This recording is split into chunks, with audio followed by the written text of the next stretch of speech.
Again welcome back to my channel. मैं अनुष्का काफ़ी दिनों बाद आज हाजिर हुई हूँ फिर से एक और वीडियो के साथ। तो गाइज आज की वीडियो में हम स्टार्ट करने जा रहे हैं MEG 04 एस्पेक्ट्स ऑफ लैंग्वेज का ब्लॉक 3 ए पार्ट, जो कि है फोनेटिक्स एंड फोनोलॉजी पार्ट 1। आज की इस वीडियो में हम कवर करने वाले इसका unit 1, that is the speech mechanism.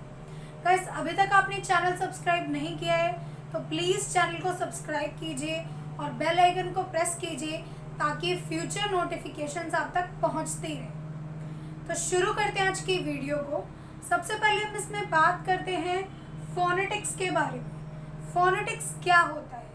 जैसा कि हम लोग जानते हैं कि फोनेटिक्स एक लिंग्विस्टिक्स की एक ब्रांच है जो कि स्टडी करती है कि किस तरीके से जो ह्यूमन वॉइस है वो प्रोड्यूस होती है और कैसे वो साउंड को परसीव करता है। Phonology, it is the branch of linguistic that studies how languages और dialects systematically organize their sounds.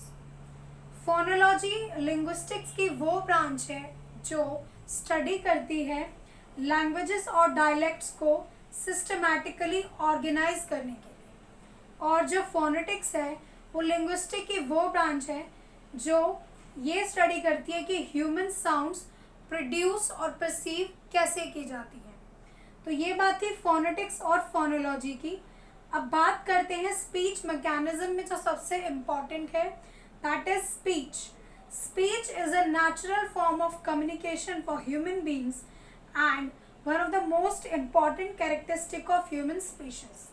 जो स्पीच है, स्पीच यानी बोलना, बातचीत करना, तो जो स्पीच है वो ह्यूमन बींग्स के लिए एक नेचुरल फॉर्म ऑफ कम्युनिकेशन है, एक बातचीत करने का एक जरिया है जिससे हम लोग बात करते हैं एक दूसरे से। और with the help of speech mechanism we are able to produce sounds and thus convey messages or information।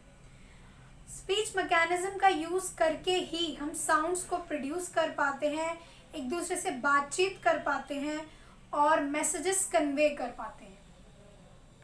It can be understood with the help of 3 different systems. Basically human speech को समझने के लिए 3 अलग अलग systems हैं।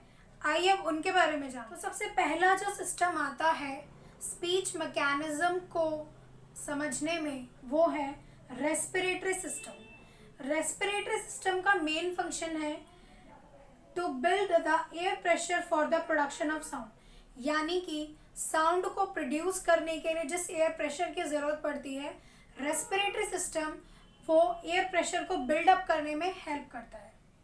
Second इसमें आता है फोनेटरी सिस्टम। अब फोनेटरी सिस्टम जैसे कि नाम से पता चल रहा है फोनेशन से रिलेटेड है, यानी कि source of production of voice sounds, यानी कि वो सोर्स जिससे वॉइस साउंड्स का प्रोडक्शन होता है। अब वो कैसे होता है ये जान लेते हैं। It gives phonation which means the production of voice sounds.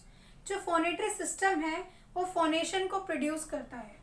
Phonation means production of voice sounds, यानी वॉइस साउंड्स को वो प्रोड्यूस करता है।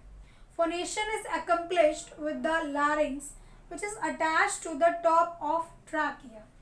अब फोनेशन कैसे प्रोसीड किया जाता है, यानी कैसे किया जाता है, यानी वॉइस का जो प्रोडक्शन है वो कैसे होता है, ये किया जाता है लैरिंग्स की मदद से जो कि टॉप ऑफ द ट्रैकिया से अटैच होते हैं।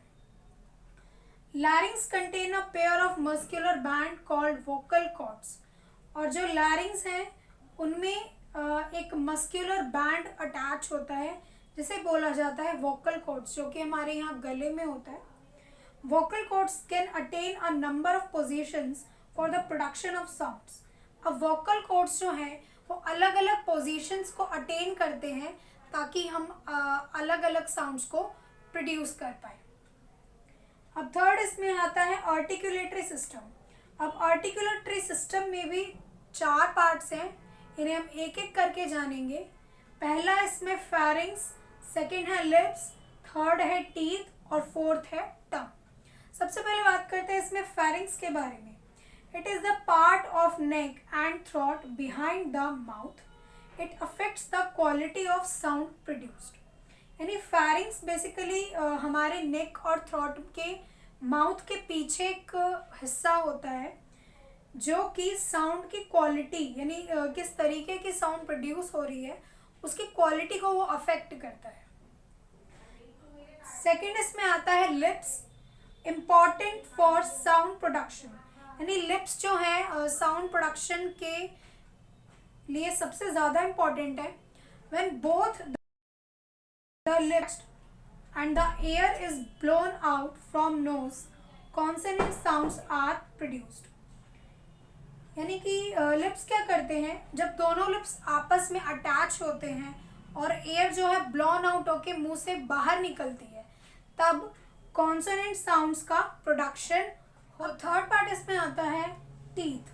सम consonant sounds are produced with the help of teeth. कुछ जो कॉन्सोनेंट साउंड्स हैं वो टीथ के कारण प्रोड्यूस किए जाते हैं. जैसे कि साउंड है TH, थिंक, दैट. अगर आप इन्हें बोलते वक्त ध्यान से ऑब्जर्व करेंगे तो थिंक यानी जब हमारे जो टंग है वो टीथ से टच करती है उसके बाद ये साउंड प्रोड्यूस होती है. इसे बोलते वक्त एक बार आप नोटिस ज़रूर कीजिएगा. लास्ट इसमें आता है tongue. It is the most important and flexible articulator in the speech apparatus. Tongue जो है ये सबसे ज़्यादा इम्पॉर्टेंट और फ्लेक्सिबल हिस्सा है स्पीच मैकेनिज्म का. It moves to make contact with different articulators to produce different sounds.